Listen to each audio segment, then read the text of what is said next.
What if the first voice your child ever used wasn't a cry?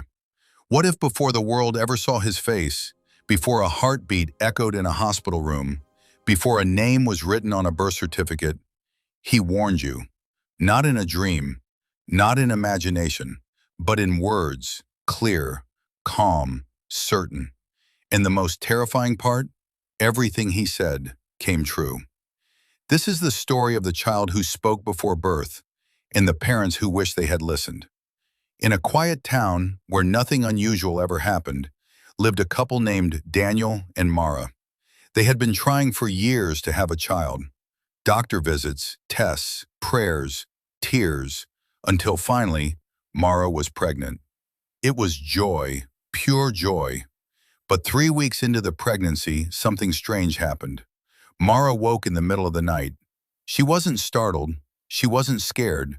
She was listening because she heard a voice, soft, close, not from outside the room, from inside her. Did you hear that? Mom, she froze. Daniel was asleep beside her. The voice came again. Mom, you don't have much time. Her heart raced. She shook Daniel awake. Did you hear that? Hear what? She couldn't explain it.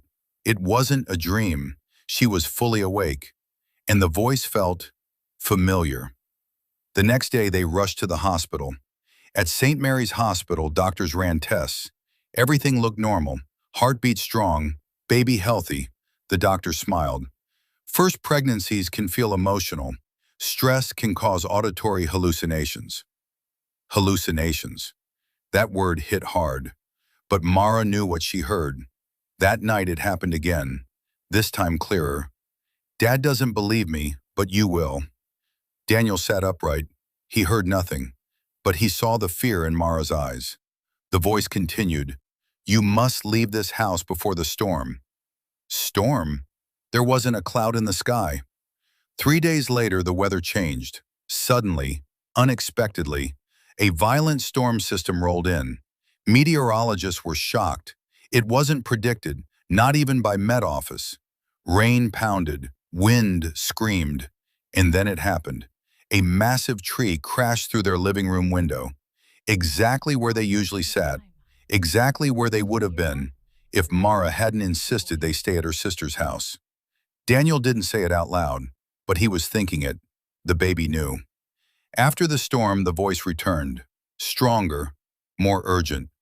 You must not drive on the 14th. Mara wrote it down. August 14th.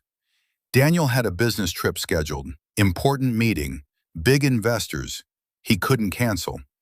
It's coincidence, he said, but on August 14th, a multi-car accident shut down the motorway. 7 vehicles involved. If Daniel had left at his usual time, he would have been there. This time he didn't argue. This time he believed. Months passed. The voice came less frequently, but when it did, it was heavier, sad. I cannot stay long, Mara wept. What do you mean? I came to warn you, not to live. The words broke her. Doctors confirmed something unexpected, a rare condition. The baby's heart had a severe abnormality. Even if he survived birth, he wouldn't survive long after. Daniel fell apart. Mara didn't, because she already knew. The night before delivery, the voice came one last time, calm, gentle. You will have another child. Name him Hope, and do not be afraid. Mara whispered through tears, Will I see you again? Yes. The next morning, she went into labor. The baby was born. He didn't cry. He looked around the room, quiet, aware, and then he was gone. No suffering, no struggle, just peace. Months later, Mara became pregnant again. No voices this time, no warnings, just silence. And when the child was born, a healthy boy, they named him Hope. Years later, Hope once asked something strange. Mom, do you remember when I told you about the storm? Mara dropped the cup she was holding. What did you say? Hope blinked. I said, do you remember the storm? He didn't remember saying anything else, but Mara did. And sometimes late at night, when the house is quiet, she still listens.